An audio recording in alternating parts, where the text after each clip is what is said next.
ओम sir नमो जय गुरु जीवादेश गुडे वादाता गुरु चैतन्य श्री सद्गुरु महायोगी मत्स्येंद्रनाथ सात वारिश चैतन्य श्री सद्गुरु शंभू जयती गुरु गोरखनाथ बाबा वारिश नवनाथ चौऱ्याऐंशी सद्गुरू लाख निरंजन आदेश. आपले सर्वांचे स्वागत करतो आजच्या विशेष भागामध्ये. आजच्या भागामध्ये विशेषतः नवनाथ पारायणाच्या संदर्भामध्ये बेसिकली जे महत्त्वाचे प्रश्न पडतात त्याची उत्तरे देण्याचा मी प्रयत्न करणार आहे. पहा, आपल्यापैकी प्रत्येक जण वर्षभरामध्ये श्रावण मासमध्ये काही ना काही दैवी पूजा साधना करण्याचा प्रयत्न सदैव करत असतो. अनेक व्यक्तिरेखा अशा आहेत जे वर्षातून एक वेळेस श्रावण मासमध्ये तर कमीत कमी नवनाथांचं पारायण करतात. तर याच नवनाथ महाराजांच्या पारायणाला उद्देशून अनेकांच्या मनामध्ये वेगवेगळे प्रश्न असतात. काही व्यक्तिरेखा तर असे सुद्धा आहेत की ज्यांची इच्छा असून सुद्धा त्यांना नवनाथांचं पारायण करायचं म्हटलं की भीती वाटते. का तर नवनाथ खूप कडक आहेत, नवनाथाचे पारायणाचे नियम खूप कडक आहेत, आमच्याकडनं जर एखादा नियम मोडला किंवा जर नवनाथ पारायण होत असताना काही चूक झाली किंवा नवनाथ पारायण व्यवस्थित घडलेच नाही तर याच्यामुळे कोणता श्राप लागेल का, काही उलट होईल का, म्हणजे असे नानाविध अनेक प्रश्न अनेकांच्या मनामध्ये असतात. त्यामुळे अनेक जण नवनाथ पारायण करायचं म्हटलं की खूप काहीतरी मोठं आम्हाला करायचं आहे आणि हे याच्यापासून आम्ही व्यवस्थित केलं तर आम्हाला फायदा होईल, अदरवाईज नवनाथांचं पारायण करू नका असे सांगणारे सुद्धा अनेक समाजामध्ये व्यक्तिरेखा आहेत की तुम्ही नवनाथांची कोणती सेवा करू नका किंवा नवनाथांची पारायण तुम्ही करू नका किंवा नवनाथांची सेवा स्त्रिया करू शकत नाहीत, एक्सेट्रा एक्सेट्रा. तात्पर्य आजच्या व्हिडिओचा किंवा उद्देश हा आहे की जे महत्त्वाचे प्रश्न राहतात जेणेकरून पारायणाची सुरुवात झाल्यापासून पारायणाच्या उद्यापनापर्यंत अनेकांच्या मनामध्ये हे प्रश्न उमटू शकतात, उमटतात, त्याच्यावरती मी मार्गदर्शन करण्याचा प्रयत्न करत आहे. आणि मला विश्वास आहे की व्हिडिओ संपूर्ण पाहिल्याच्या नंतर तुमच्या अनेकशा प्रश्नांची उत्तरे रिगार्डिंग नवनाथ पारायणच्या हे तुम्हाला मिळालेले सुद्धा असतील. सुरुवात करूयाच्या विशेष भागाला. सर्वात पहिला प्रश्न की नवनाथांचे पारायण स्त्रिया करू शकतात का? उत्तर देताना स्पष्ट शब्दामध्ये मी सांगेल की नवनाथांचं पारायण या स्त्रिया करू शकतात, नो डाऊट. स्त्री असो पुरुष असो, आपण एक जीव आहोत, त्या परमेश्वराचे आपण एक शुद्ध आत्मा आहोत. आणि अनेक स्त्रिया, अनेक साध्वी आणि माझ्या काही शिष्या अशा आहेत ज्या नाथ संप्रदायाशी जोडलेल्या सुद्धा आहेत.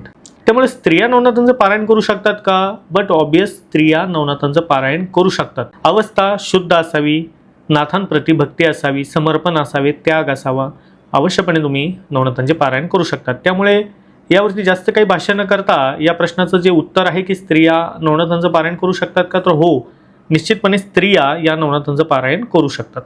नवनाथ पारायण किती दिवसाचे करावे हा एक विचारला जाणारा प्रश्न आहे किंवा वारंवार हा प्रश्न विचारला जातो. पहा, अनेक प्रकाशन आहेत, अनेक वेगवेगळे ग्रंथ आहेत, त्याच्यामध्ये नवनाथांच्या पारायणाच्या संदर्भात दिली गेलेली माहिती याच्यामध्ये पण वेगवेगळे भेद आहेत. त्यामुळे अनेक वेळा साधक नवनाथांचं पारायण नक्की आम्ही किती दिवसाचे करायचे या प्रश्नामध्ये गुरफटून जातो. याचं उत्तर देताना मी म्हणेल की नवनाथांचं पारायण जर तुम्ही प्राथमिक किंवा प्रारंभिक अवस्थेत असाल तर कमीत कमी 9 दिवसांचं करण्याचा प्रयत्न करा. आता 9 दिवसांचा प्रयत्न मी यासाठी म्हणत आहे कारण 40 अध्याय आहेत.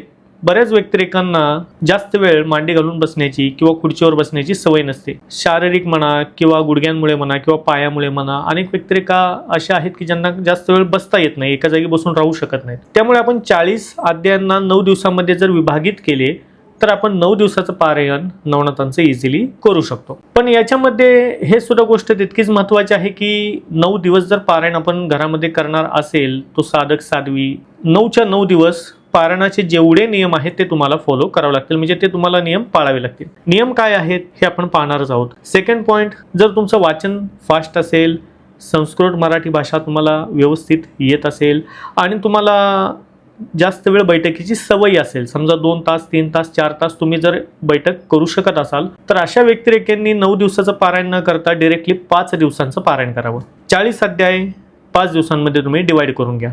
या अनुषंगाने तुम्ही 5 दिवसाचं पारायण करू शकता. जर तुम्ही अनेक साधना केलेल्या असाल, वेगवेगळ्या साधना त्यांचा अनुभव असेल, बैठक तुमची त्या अनुषंगाने झालेली असेल तर तुम्ही 5 दिवसाच्या ऐवजी असे साधक 3 दिवसांचं सुद्धा नवनाथ पारायण करू शकता. कमीत कमी प्रयत्न करा की 3 दिवसाचं पारायण करण्याचा. जे बैठक ज्यांना होत आहे, साधक आहेत, ऑलरेडी त्यांच्या साधना सेवा यापूर्वी कंटिन्युअसली झालेल्या आहेत किंवा चालू आहेत किंवा महिन्याभराच्या कालखंडामध्ये कोणती ना कोणती साधना तुम्ही करत असाल तर अशा साधकांना मी सजेस्ट करेल की तुम्ही 5 किंवा 9 दिवसांचं नवनाथ पारायण न करता कमीत कमी 3 दिवसाचं नवनाथ पारायण करून घ्या. आता 3 दिवसामध्ये तुम्हाला 40 अध्याय याचं विभागन करायचं आहे आणि त्या अनुषंगाने तुम्ही नवनाथांचे 3 दिवसामध्ये पारायण कंप्लीट करू शकता. सेकंड पॉईंट, हा पण प्रश्न विचारला जातो की गुरुजी आम्ही काही अध्याय सकाळी काही अध्याय सायंकाळी वाचले तर चालतात का? तर पहा, 9 दिवसाचं जर समजा आपण पारायण करत असेल, समजा जे साधक 9 दिवसांचं पारायण करणार आहेत, 9 दिवसाच्या पारायणामध्ये जेवढे अध्याय येतात ते आपण एका बैठकीमध्ये वाचू शकतो.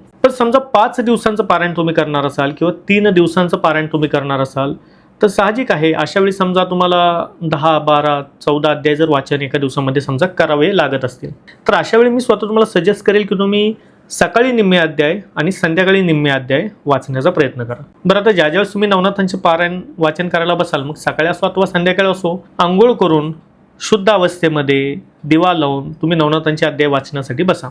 याच्यामध्ये असा नियम नाही आहे की नवनाथांचं पारायण समजा मी 5 दिवसाचं करत असेल किंवा 7 किंवा 9 किंवा 3 दिवसांचं, आणि जेवढे अध्याय एका दिवसामध्ये कॅल्क्युलेट होऊन जर येत असतील आणि जर मी ते अध्याय वाचायला बसलो तर सगळेचे सगळे अध्याय मला एका बैठकीमध्येच वाचायचे आहेत, मध्ये उठायचं नाही, असे काही नियम याच्यामध्ये लागू नाहीत.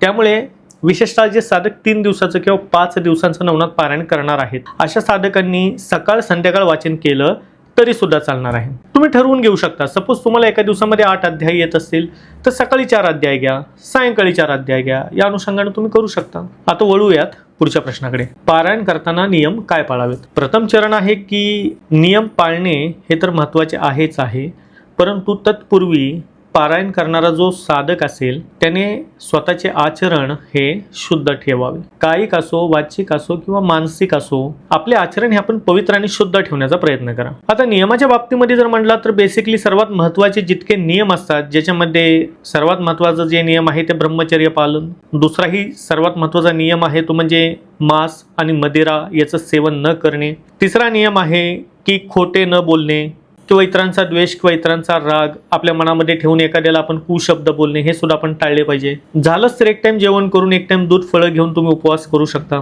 शेवटी ज्याच्या त्याच्या प्रकृतीवरती या सर्व गोष्टी निर्भय आहेत की उपवास करायचा की नाही. काही व्यक्तिरेखा असे सुद्धा करू शकतात की समजा 9 दिवसाचं पारायण केलेलं असेल तर 8 दिवस उपवास करू शकता, 9व्या दिवशी तो उपवास सोडू शकता. आणि ज्यांना उपवास जमतच नाही त्यांनी कमीत कमी एक वेळेस जेवण आणि एक वेळेस फलो आहार घेतला तरी सुद्धा चालतो. या व्यतिरिक्त सुद्धा आणखीन काही नियम असतात ज्याच्यामध्ये बेसिकली केस कापणे, नखे कापणे या गोष्टी सुद्धा आपण 9 दिवसामध्ये खऱ्या अर्थी केल्या नाहीत पाहिजे. सात्विक अन्न, सात्विक आहार जितका तुम्ही घेचाल तितकीच तुमची बुद्धी ही सात्विक राहणार आहे, हे आम्हाला शास्त्र सांगते आणि हे सत्य सुद्धा आहे. त्यामुळे तुम्ही सात्विकता तुमच्या अंतर्बाह्य मनामध्ये, अंगामध्ये आणण्याचा प्रयत्न करा. जितका होईल तितका इतरांशी संपर्क न करण्याचा प्रयत्न करा किंवा आपल्या सभोवतालचं जे दृश्य आहे, आपल्या सभोवताली जे चाललेली दुनिया आहे, जे काही चाललेले सर्व समाजामध्ये रील्स असतील किंवा शॉर्ट्स असतील, हे न पाहण्याचा प्रयत्न करा. जास्तीत जास्त भगवत संकीर्तन, नाथांचं नाम, गुणगान, नामस्मरण करण्याचा प्रयत्न करा, जेणेकरून तुम्हाला जास्तीत जास्त नवनाथांचे प्रचिती, अनुभूती यायला ही सुरुवात होईल. आता पुढचा प्रश्न आहे, पारायण खंडित झाले तर काय करावे? हा प्रश्न वारंवार विचारला जातो की गुरुजी, नवनाथांचं पारायण करताना समजा पाहुण्यामध्ये कुठली स्त्री बाळातीन झाली किंवा सुतक लागले किंवा कोणत्याही कारणास्तव जर समजा पारायण चालू असताना आम्हाला पारायण बंद करावे लागले तर यामुळे काय दोष लागू होतो का? प्रथम चरण हेच आहे की ज्यावेळेस तुम्ही नवनाथांचं पारायण करण्यासाठी बसता, तुमच्या हातावरती पाणी घेऊन संकल्प सोडता, तेव्हापासून नवनाथांची पोथी 40 अध्याय संपूर्ण झाल्याशिवाय तुम्हाला पारायण खंडित करता येतच नाही. आता हा प्रश्न अनेकांच्या मनामध्ये पडेल, मग समजा जर अशी काही परिस्थिती उत्पन्न झाली ज्याच्यामध्ये आम्हाला अशुद्ध अवस्था झाली, सुतक सोयरे किंवा बाळातीन झाली, तर मग अशा वेळी आम्ही काय करायचं? काही व्यक्तिरेखांचे अनुभव तर असे सुद्धा होते की अचानकपणे अशी काही परिस्थिती उद्भवल्यामुळे आम्ही पारायणमध्येच बंद करून टाकली, नाथांना माफी मागितली आणि बंद केली. हे योग्य होते का? तर पहा, नवनाथांचं पारायण करताना जेव्हा तुम्ही संकल्प सोडता, पोथी वाचन करायला बसता, समजा 9 दिवसाच्या कालखंडामध्ये किंवा नवनाथांचं पारायण पूर्ण होईपर्यंत जर कोणती घटना झाली, अशी काही परिस्थिती उद्भवली की ज्याच्यामध्ये तुम्हाला पारायण करणं शक्य नाही आहे किंवा सुतक लागल्यामुळे तुम्हाला कोणतं देवी कार्य करता येत नसते, अशा काही गोष्टी जर लागू झाल्या तर तुम्ही जिथून तुमचं वाचन थांबलेलं आहे, ज्या अध्यायातील ज्या ओवीपर्यंत तुम्ही वाचन केलं असेल आणि त्या ओवीपर्यंत जिथे तुमचं वाचन थांबलेलं आहे त्या ओवीच्या समोरची जी ओवी आहे त्या ओवीपासून तुम्हाला कोणाला तरी वाचनासाठी बसवावे लागणार आहे. हा नियम आहे. नवनाथांचं पारायण मुळामध्ये खंडित करता येत नाही.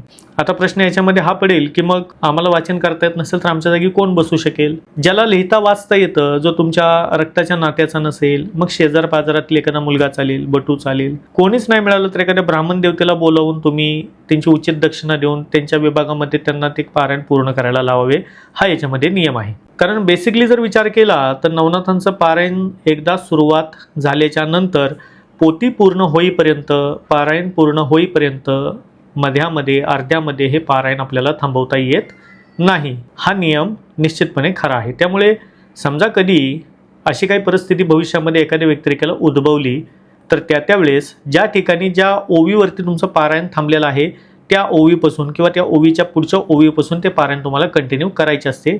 हा नियम याच्यामध्ये लागू होतो. पुढचा प्रश्न आहे की नवनाथांचा कोणता ग्रंथ वाचावा किंवा नवनाथ पारायण करताना कोणत्या ग्रंथाच्या पारायण करावे. आता याच्यामध्ये हे सुद्धा सांगणं महत्त्वाचं आहे की काही व्यतिरेका साधनेच्या क्षेत्रामध्ये अगदी नवीन असतात. भक्तीची इच्छा आहे परंतु योग्य मार्ग न मिळाल्यामुळे पोथी कोणती घ्यावी याच्यामध्ये सुद्धा आपली मनस्थिती ही अडकते. कारण मार्केटमध्ये जर पाहिलं तर नवनाथ भक्तिसार पण मिळतो आणि नवनाथ कथासार म्हणून पण मिळतो. कथासार ही पोथी आपण नवनाथांच्या पारायणामध्ये वाचायची नसते. कथासार हा म्हणजे आपल्याला भावार्थ समजण्यासाठी थोडक्यामध्ये जे अध्याय आहेत ते अध्याय काय काय लिहिलेले आहेत, त्यांचा अर्थ काय आहे, तो मराठीमध्ये गोष्टीच्या रूपात लिहिलेला आहे, तो म्हणजे कथासार आहे. ती फक्त आपण वाचन करण्यासाठी किंवा आपल्याला समजण्यासाठी कोणत्या अध्यायामध्ये काय आहे तोपर्यंत ते ठीक आहे. परंतु जेवढे पारायण केले जातात ते कथासारावरती न करता भक्तिसारवरती केले जातात. नवनाथ भक्तिसार नामक पोथी आपल्याला मार्केटमध्ये मिळेल. प्रकाशन कोणतेही चालेल, परंतु नवनाथ भक्तिसार 40 अध्यायांची पोथी ही तुम्हाला नवनाथ पारायणामध्ये विकत घ्यायची आहे. अनेकांच्या घरामध्ये तर पिढी दर पिढी असलेल्या पोथी आहेत किंवा वर्षानुवर्ष असलेले सुद्धा पोथी आहेत, ते सुद्धा तुम्ही कंटिन्यू करू शकता. समजा पोथी नसेल तर मी ह्या गोष्टी सांगत आहे. समजा तुमच्याकडे पोथी नसेलच त्यावेळेस तुम्ही मार्केटमध्ये जावे आणि नवनाथ भक्तिसारची पोथी विकत आणावी. नंतरचा प्रश्न आहे की उद्यापनाच्या दिवशी काय करतात. उद्यापन नवनाथ पारायणाचं पुरणपोळीच्या स्वयंपाकावरती होऊ शकतं, घेवड्याची भाजी चपाती यावरती सुद्धा होऊ शकतं. विशेषतः नवनाथांना प्रिय असणाऱ्या वड्यांमध्ये जे वडे राहतात त्याच्यावरती सुद्धा तुम्ही उद्यापन करू शकता. शेवटी देवाला भाजी पोळी गोड आणि वडे किंवा श्रीखंड जे जमेल त्या अनुषंगाने तुम्ही पंचपक्वान्नाचं ताट नाथांना करायचे असते. आणि उद्यापनाच्या दिवशी त्यांना पारायण वाचन पूर्ण झाल्याच्या नंतर नाथांना तो नैवेद्य तुम्हाला भरवायचा असतो, नाथांना तो नैवेद्य दाखवायचा असतो. मग त्याच्यानंतर आरती असते. ही बेसिकली असलेली परंपरा आहे. काही व्यतिरेका नवनाथांचं पारायण पूर्ण झाल्याच्या नंतर साखरेचा नैवेद्य दाखवताना उठतात. असे सुद्धा माझ्याकडे काही अनुभव आलेले होते. परंतु शेवटी आपण भक्ती करत आहोत, त्या भक्तीच्या रसामध्ये आपण डुबत आहोत आणि नवनाथ ग्रंथ पूर्ण वाचन करणं हे एक पद्धतीची खूप मोठी नाथांप्रती केली चाललेली आपली भक्तीच आहे. त्यामुळे माझा प्रयत्न हा राहील की तुम्ही ज्यावेळेस नवनाथांचे पारायण कराल, पारायण पूर्ण झाल्याच्या नंतर पंचपक्वान्नाचा नैवेद्य नवनाथांना दाखवण्याचा प्रयत्न करा आणि आरती करून त्या पारायणाचा उद्यापन आपण करू शकता. नंतरचा प्रश्न विचारला जातो की 9 मुले भेटली नाहीत तर काय करावे. हा प्रश्न प्रामुख्याने उपस्थित होतो की नवनाथांच्या उद्यापनाच्या वेळेस आम्हाला समजा 9 मुलांना जेवण घालायचं आहे. मग हे 9 मुले जर आम्हाला नाहीत भेटली तर आम्ही काय करावे. तर अशा वेळी तुम्ही 9 मुलांना जेवण घालण्यासाठी लागणारा जितका शिदा आहे, यथाशक्ती यथामती तुमच्या परिस्थितीप्रमाणे तुम्ही 1-1 किलो किंवा 1.25 किलो किंवा 11 किलो 5 किलो 3 किलो या अनुषंगाने तुम्ही 5 धान्यांचा शिदा हा तुम्ही जवळच्या महादेवाच्या मंदिरामध्ये नेऊन अर्पण करावा. कारण जर समजा आपल्या विभागामध्ये 9 मुले नवनाथ पारायणाच्या उद्यापनाला मिळतच नसतील तर अशा वेळी हा उपाय तुम्ही करू शकता की जवळच्या मंदिरामध्ये किंवा एखाद्या ब्राह्मण देवतेकडे तुम्ही हा धान्यांचा शिदा नेऊन द्यावा, जेणेकरून जी संकल्प किंवा ज्या अनुषंगाने उत्तरपूजन नाथांच्या सेवेमध्ये केलं जातं हे पूर्णत्वाला येईल. त्याला तुम्ही हा उपाय अवश्यपणे करू शकता. नंतरचा प्रश्न विचारला जातो की समजा आम्ही 3 दिवस असो 5 दिवस असो किंवा 9 दिवस असो, मग नाथांची आरती आणि नैवेद्य हे नाथांना रोज दाखवावा का. पारायण चालू असताना आम्ही नाथांना नैवेद्य आणि आरती नाथांची करू शकतो का उद्यापनाच्या अगोदरच्या दिवसांमध्ये. तर हो, तुम्ही दररोज नाथांना नैवेद्य दाखवूही शकता, दररोज नाथांची आरती अवश्यपणे करू शकता. 1 टाइम केली तरी चालेल, 2 टाइम केली तरी सुद्धा चालेल. नैवेद्य 2 टाइम दाखवला तरी सुद्धा चालेल, 3 टाइम दाखवला तरी सुद्धा चालेल. उद्यापन होईपर्यंत नवनाथांची पोथी तुमच्या घरामध्ये चालू आहे, तुम्ही पारायण करत आहात, तरी सुद्धा तुम्ही दररोज नाथांची तसबीर किंवा नाथांचा फोटो आणि नाथांची जी पोथी आहे त्याला तुम्ही अवश्यपणे नैवेद्य दाखवावा. पोथीला सुद्धा नैवेद्य दाखवला जातो. शेवटी ते नाथांचं प्रतीकच आहे, साक्षात नवनाथांची कृपा आहे. त्यामुळे पोथीला नैवेद्य दाखवणे, फोटोला नैवेद्य दाखवणे, फोटोची आरती करणे, पोथीची आरती करणे हे सर्व गोष्टी योग्य आहेत. त्यामुळे तुम्ही या सर्व गोष्टी याच्यामध्ये करू शकता. आणखीन एक प्रश्न याच्यामध्ये विचारला जातो की पारायणाची पोथी ही झाकून ठेवली तर चालते का? समजा पारायणाला आता सुरुवात झालेली आहे आणि एका दिवसाचं वाचन तुमचं पूर्ण झालेलं आहे, तुम्ही पोथी बंद करून ठेवत आहात, दुसऱ्या दिवशी परत एकदा पोथी उघडत आहात आणि वाचायला सुरुवात करत असाल तर ही प्रथा किंवा ही पोथी बंद करणे हे योग्य नाही. पारायणाचा संकल्प जर घेतलेला असेल, विशेषतः ज्या सिद्ध पोथी असतात, गुरुचरित्र असो अथवा नवनाथांचे पारायणाचे नाथ भक्तीसारची पोथी असो, तर तुम्ही एकदा पारायणाला सुरुवात केल्याच्या नंतर समजा 40 अध्याय आहेत, आज पहिल्या दिवशी 10 अध्याय वाचून झाले, तर तुम्हाला पोथीच्या आतमध्ये जो असलेला दोरा असतो, प्रत्येक पोथीमध्ये एक दोरा तुम्हाला मिळतो, तो तुम्ही तिथे ठेवायचा असतो किंवा त्याच्यावरती तुम्ही फुल ठेवावे. म्हणजे याचा अर्थ हा होतो की तुम्ही पोथी बंद करू नका. पोथी ही जोपर्यंत पारायण पूर्ण होत नाही तोपर्यंत ती झाकू नये. कारण पहा, नवनाथांच्या पोथीमध्ये अनेक मंत्रांचा किंवा शाबर मंत्रांचा हा भांडार लपलेला आहे. गोरक्षनाथांचं वचन आहे त्याच्यामध्ये. त्यामुळे जोपर्यंत आपण पारायणाचं पूर्णपणे उद्यापन किंवा 40 अध्याय जोपर्यंत आपण पूर्ण करत नाहीत तोपर्यंत पोथी बंद करू नये. आपण पोथी समजा 10 अध्याय वाचून झालेले असतील तर तिथेच ती पोथी थांबवावी, त्याच्यावरती फूल व्हावे, आरती असेल, नैवेद्य असेल तो दाखवावा आणि ॲज इट इज त्याच अवस्थेमध्ये ती पोथी उघडीच तुम्हाला ठेवायची असते. सकाळी पुन्हा तुम्ही आंघोळ करून ज्यावेळेस पारायणाला सुरुवात करता, वाचनाला सुरुवात करता, तेव्हा समोर जो दिसत असलेला 11वा अध्याय असेल त्या अनुषंगाने पुढे अध्याय तुम्हाला कंटिन्यू करत जायचे असतात. पोथीही तुम्हाला बंद करायची, परत उघडायची, या गोष्टी करायच्या नाही. नंतर एक प्रश्न विचारला जातो की घरामध्ये समजा नवनाथांचं पारायण आम्ही सुरुवात केली, मग नाथांचं पारायण करत असताना आम्ही इतर देवी देवतांची भक्ती, साधना, पूजापाठ करू शकतो का? की नियम असा आहे की नाथांची सेवा सुरुवात केली तर तुम्ही इतर देवी देवतांची सेवा करू नये, असे काही याच्यामध्ये नियम असतात का? तर पहा, नवनाथांचं वाचन तुम्ही समजा करत असाल तर नवनाथांच्या वाचन करत असताना, पोथीचं वाचन करत असताना तुम्ही इतर कोणत्याही देवी देवतांची पूजा, मंत्र साधना, गुरु साधना, कोणतीही विशेष असलेली साधना अवश्यपणे करू शकता, नो डाऊट. याच्यामध्ये काही अडचण नाही आहे. त्यामुळे जर समजा तुमच्या मनामध्ये प्रश्न येत असेल की आता मी नवनाथांचं पारायण करतोय, मग बजरंगबलीची सेवा कशाला करू, किंवा भगवतीची सेवा मी काय करू, किंवा मग नवनाथ महाराज माझ्यावर काय रागवतील का, हे असे प्रश्न उपस्थित मनामध्ये होऊ देऊ नयेत. प्रारंभिक अवस्थेमध्ये असे प्रश्न उपस्थित होऊ शकतात ज्यावेळेस साधनेच्या पहिल्या स्तरावरती आपण असेल, परंतु ज्यावेळेस आपण नाथांचं पारायण करत असेल आणि पारायण चालू असताना समजा तुम्हाला कधी वाटले मला बजरंग बाणच वाचायचे आहे किंवा विष्णू सहस्त्रनाम वाचायचे आहे किंवा भगवतीच्या एखाद्या स्तोत्राची, स्तुतीची पाठ तुम्हाला करायची आहे, अवश्यपणे तुम्ही करू शकता. याच्यामध्ये कोणतीही गोष्ट वावगी नाही. आणखीन एक प्रश्न विचारला जातो की नवनाथांच्या पूजेची मांडणी कशी असावी? बेसिकली जर पाहिलं तर अगदी साध्या सोप्या पद्धतीनं तुम्ही नाथांच्या पूजेची मांडणी करू शकता. एक चौरंग घ्यावा, त्याच्यावरती लाल कापड अंथरावे, त्याच्यावरती तुम्ही एक कलश स्थापित करावा, ज्याच्यामध्ये पाण्याने भरलेला एक लोटा, त्याच्यावरती तुम्ही कलश, देन आफ्टर तांदूळ घेऊन त्याच्यावरती तुम्ही काही गोष्टी, सुपारी, पान याच्या रूपामध्ये मांडून किंवा 9 नाथांच्या 9 सुपारी, गणपतीची एक सुपारी अनुषंगाने मांडू शकता. दत्तात्रयांची सुद्धा सुपारी याच्यामध्ये मांडली जाते आणि नाथांचा एक फोटो असतो तो सुद्धा तुम्ही याच्यामध्ये मांडून ह्या सर्व गोष्टी करू शकता. शेवटी आरास आपण करत आहोत. नाथांची जी आरास सेवा आपल्याला करायची आहे ते तुमच्या सामर्थ्याद्वारे, तुमच्या शक्तीद्वारे तुम्ही करू शकता. याच्यामध्ये आणखीन भर घालायची असेल तर तुम्ही केळीचे खुंट सुद्धा याला लावू शकता.